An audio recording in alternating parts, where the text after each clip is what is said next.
She saw everyone ignore the billionaire's deaf daughter, until she spoke to her through sign language. Hi, my beautiful family. I speak to you today with a heart full of love, but also with truth. Our channel is built on your strength, your love, and your support.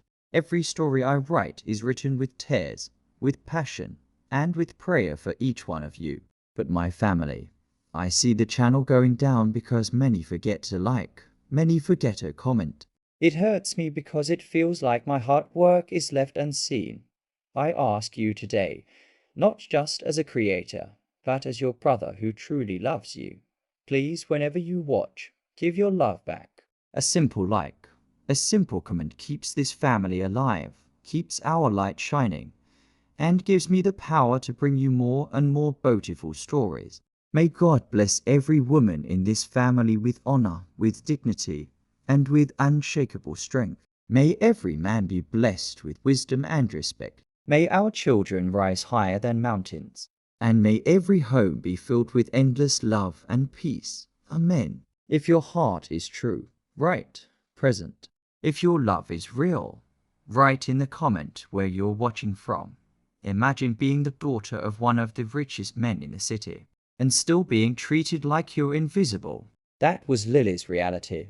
A child surrounded by glittering chandeliers, endless champagne glasses, and a ballroom full of people who wouldn't even look her in the eye from the outside.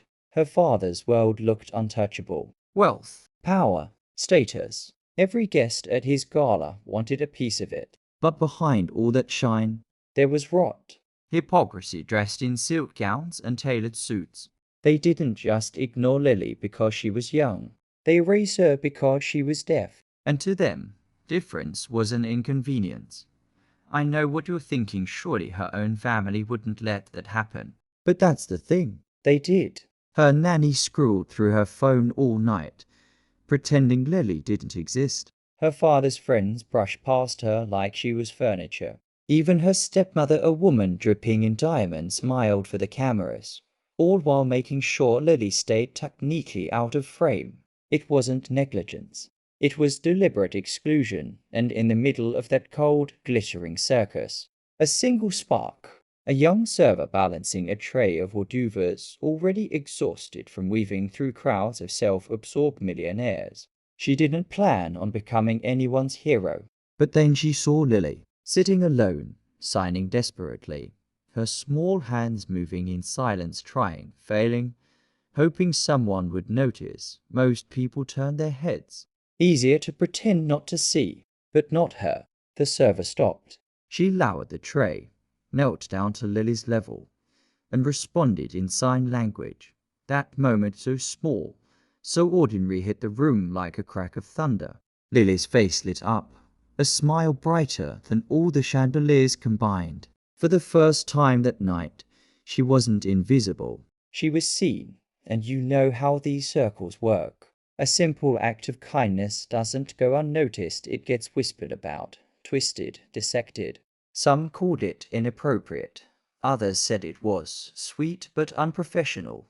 But Lily, she clung to that moment as if her entire world had just shifted. And honestly, it had, because what no one in that ballroom knew was that a single conversation in silence would unravel years of arrogance, expose a family built on appearances, and ignite a reckoning no amount of money could contain.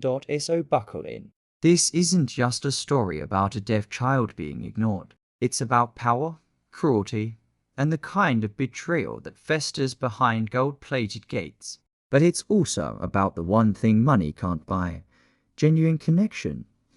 And before we dive headfirst into the chaos, a quick favor.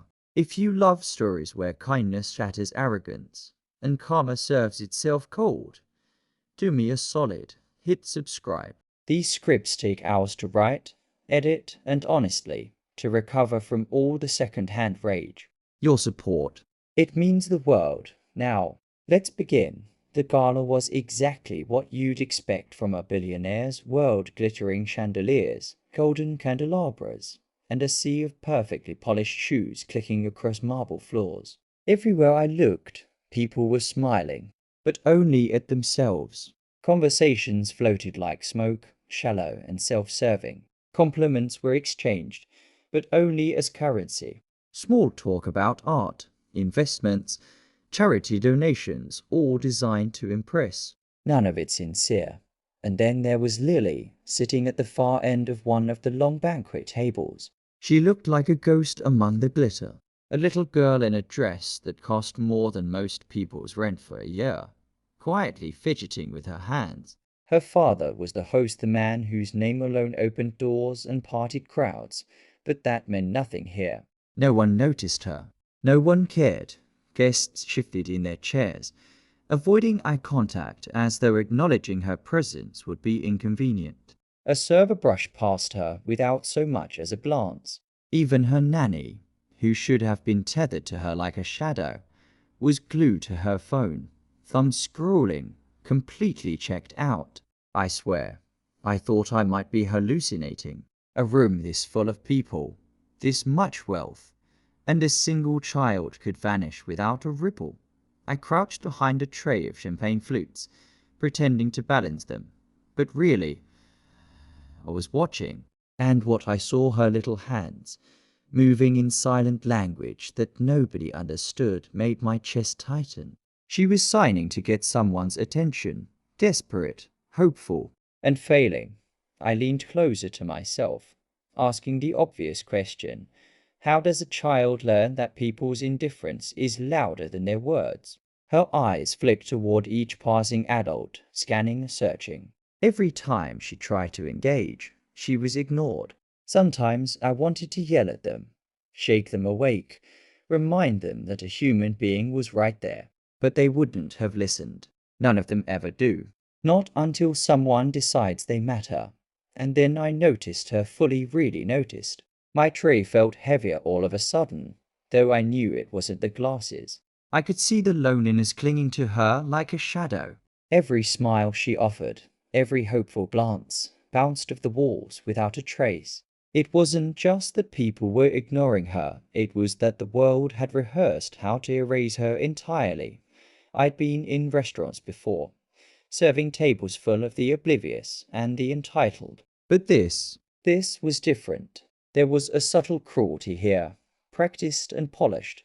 A child, invisible in plain sight, while everyone else pranced around in glittering masks. I wanted to move closer, reach out, do something, but my instincts told me to keep my distance. Still, I couldn't. Not this time. Something in me refused to let her vanish, even for a second. So I adjusted my tray, crouched down slightly, and waited. Not too close. Not seen was enough to make her feel like she belonged, if only for a moment. And I realized something important. People often think wealth shields them from reality. But it doesn't. Not really. You can buy art, cars, even friends. You can buy attention. But you can't buy genuine recognition. Not from the heart. I glanced around the room again. Everyone else was still wrapped up in their own reflections, pretending the child at the corner of the table didn't exist.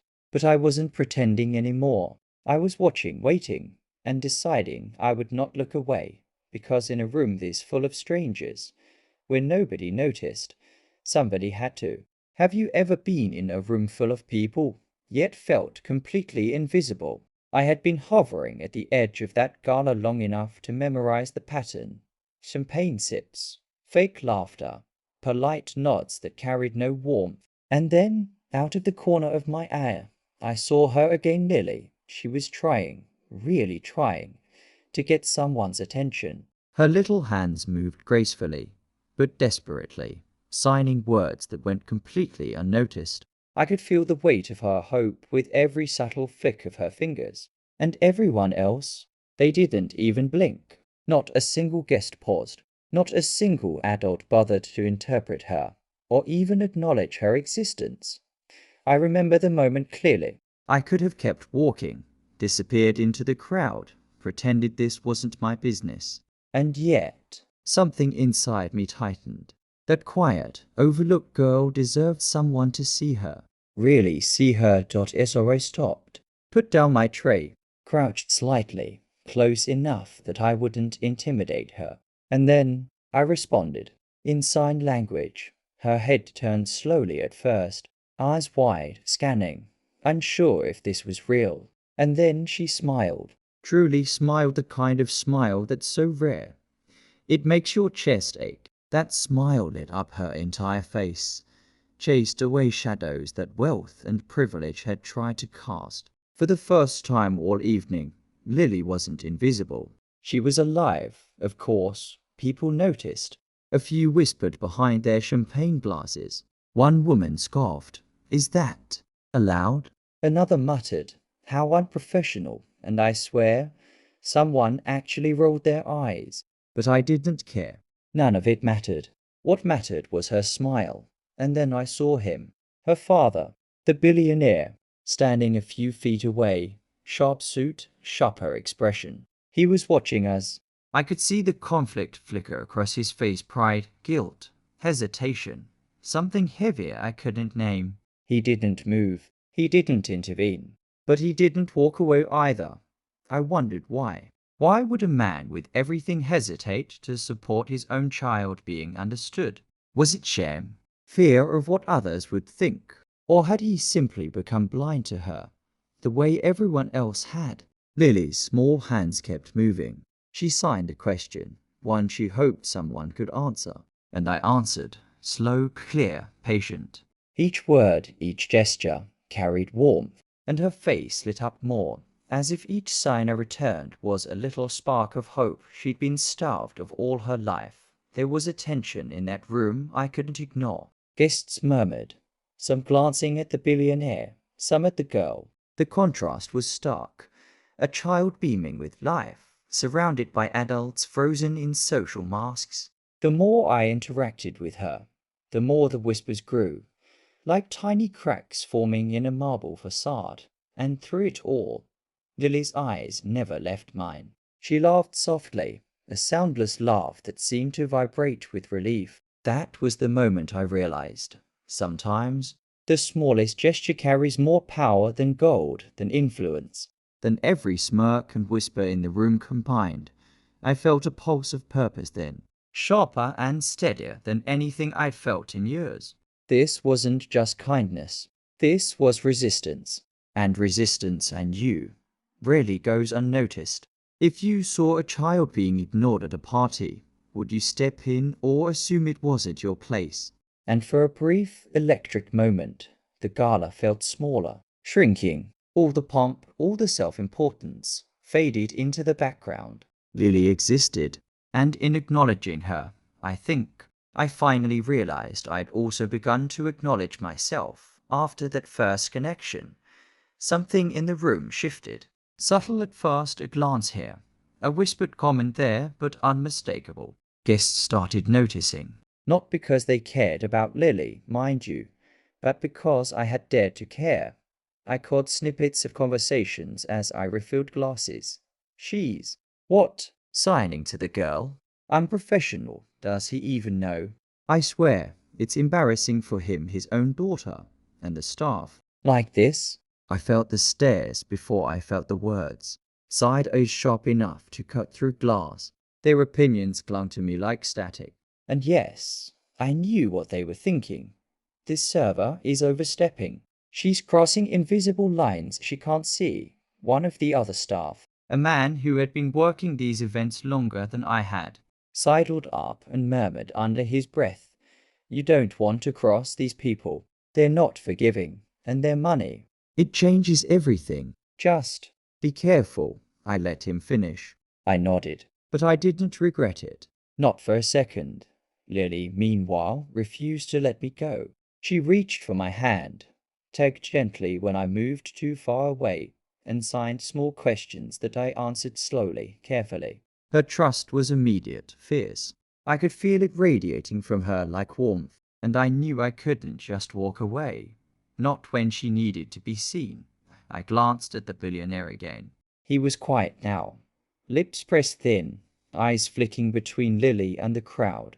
I saw a flash of something there, pride, guilt, maybe both. But still, he said nothing. Still, he did nothing. And that's when the whispers began to gather strength. Small clusters of guests, people who thought their influence shielded them, leaned close, murmuring. Some laughed quietly, as if the audacity of the situation were hilarious. Others shook their heads, annoyed that a servant had disrupted the careful choreography of wealth and appearances. It was exhausting. Yes, but it was electric.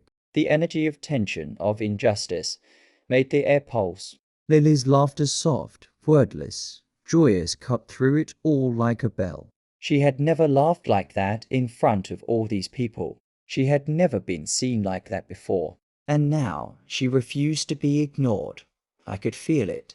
The first cracks in the fard. Guests adjusting, trying to reclaim control, but failing. The more Lily reached for me, the more their composure faltered. I whispered to her, just enough for her to see. I've got you. I'm not leaving. And she beamed, that same radiant smile, clinging to me like a lifeline.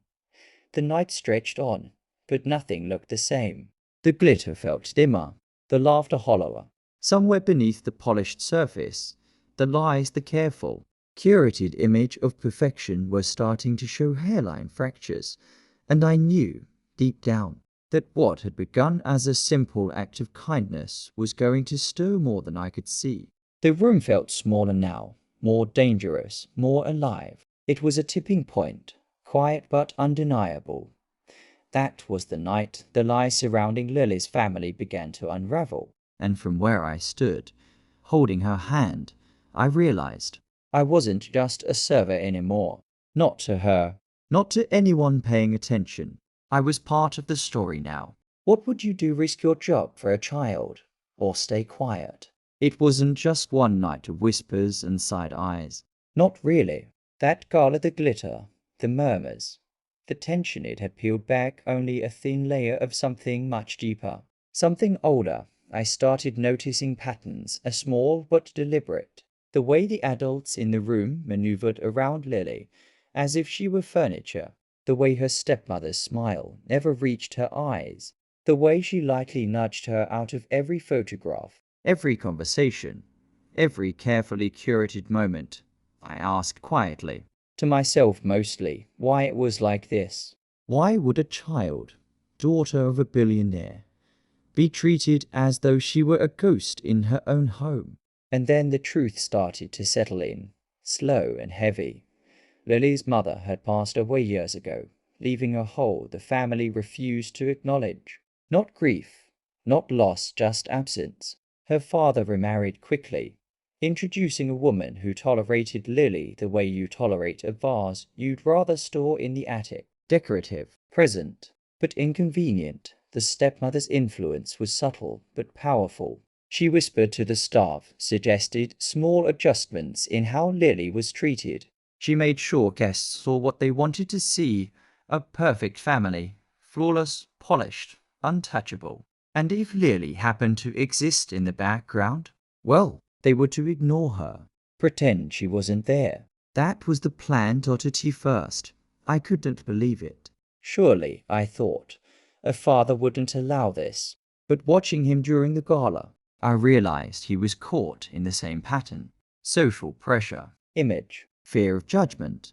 Even with all his wealth, he had adopted the same erasures as his circle. He didn't see the cruelty as cruelty. It was routine. It was normal. The more I observed, the clearer it became. Lily's invisibility wasn't accidental. Every glance ignored, every conversation deflected, every gesture of indifference, it had been practiced, rehearsed. She wasn't being overlooked by mistake. She was being erased, and that's when resentment began to sprout, not in me. Not yet, but in the quiet energy of the room. The tension was no longer just a backdrop. It was alive, creeping between the gold-plated tables and the champagne flutes. I could feel it humming under the laughter, vibrating through the polished floors. I leaned closer to Lily as she traced little patterns on her dress, hands moving without sound. It's not your fault, I sighed, voice low, almost a whisper. They're the ones who don't understand. She looked up, eyes searching mine, and I saw a flicker of hope.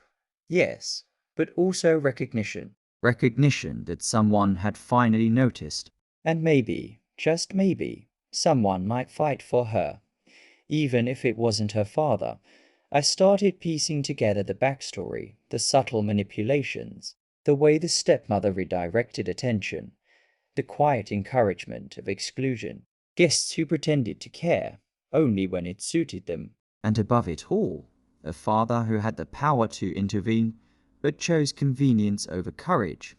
I had to wonder, cynically, is this what wealth does to people? Does it harden them, make them crawl, or does it simply reveal who they always were, hiding behind polite smiles and expensive suits? I glanced at Lily, and I felt something shift in me. Protectiveness, yes. Empathy, definitely.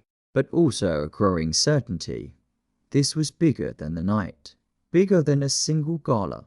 This child's story was a powder keg of unspoken truths, and it was only a matter of time before someone, maybe even me, lit the fuse, and for the first time, I understood the stakes.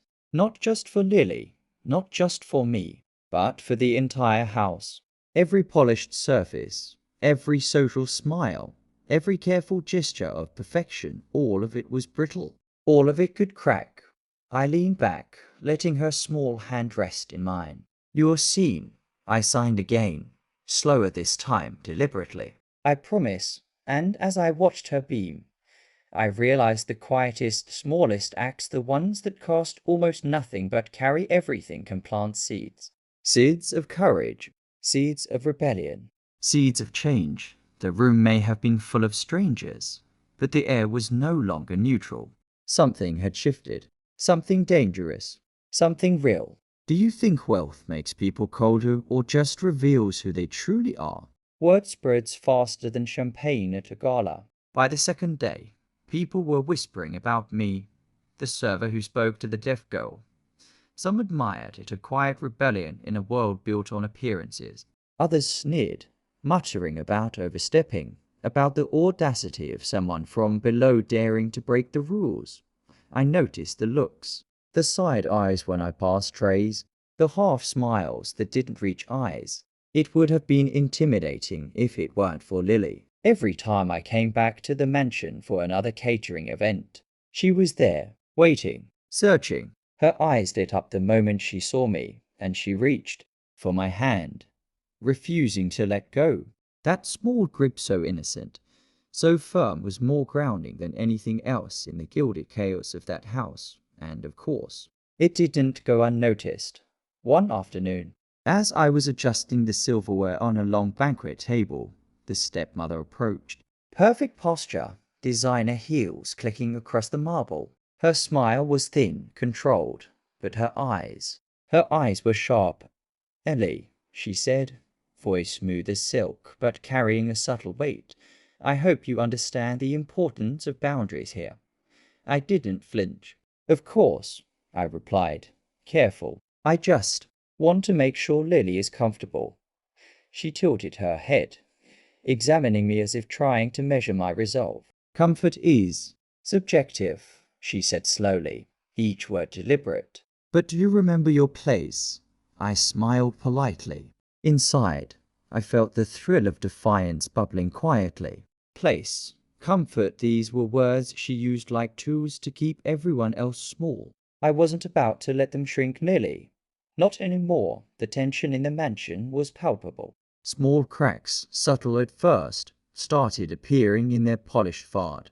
A staff member who had ignored Lily yesterday now gave her a sidelong glance, hesitation flickering in his eyes. The household chatter carried whispers of discontent. Even the guests, some of them accustomed to perfection, couldn't help noticing that the perfect image of the family wasn't holding. Something was off, and it was fun to watch. Not Crawley, but with that sharp sense of justice you only feel when the truth starts seeping through polished walls. Lily didn't notice the whispers. She noticed me, and that made all the difference. She walked with me to the kitchen doors, her small hand clutching mine, and signed questions I answered carefully, fully. There was trust in that connection, dependence, even. And every time I saw her grow a little bolder, laugh a little freer. It reminded me why defying the unspoken rules mattered. The stepmother, of course, tried to exert her control subtly. A glance here, a reminder there. But it became harder for her to maintain the illusion. Staff were quieter now, unsure whether to follow protocol or give Lily the same attention I did.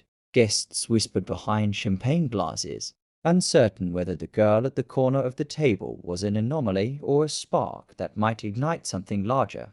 And that's when I realized the truth. Influence, status, and wealth can't hold up against the quiet power of recognition.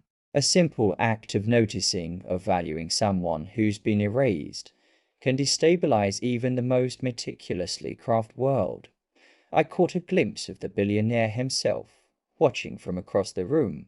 Pride, shame, uncertainty, probably all three. He hadn't stepped in yet, hadn't corrected anyone, but he couldn't ignore what was happening.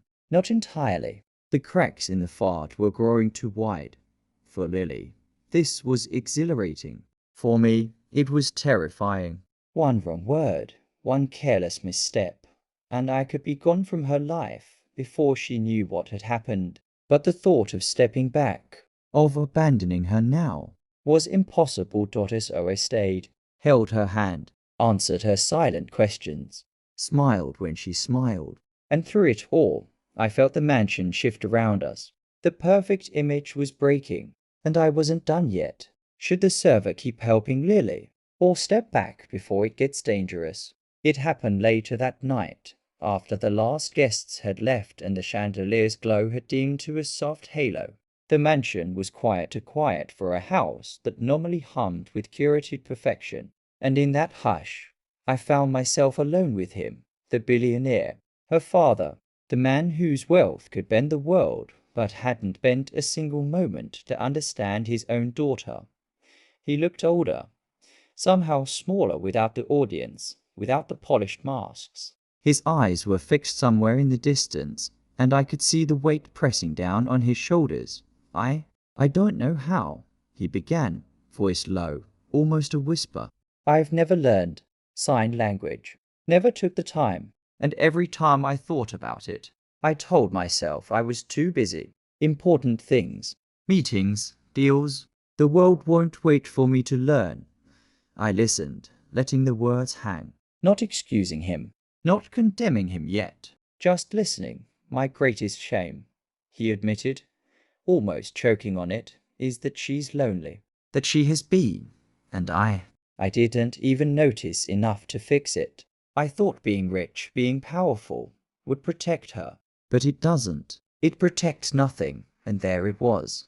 The truth, raw and unpolished, not hate, not malice, just cowardice. The kind of cowardice that hides behind wealth, behind reputation, behind an endless string of excuses. He swallowed hard, and for a second, I almost pitied him. Almost. But you don't understand, he said finally, a tremor in his voice.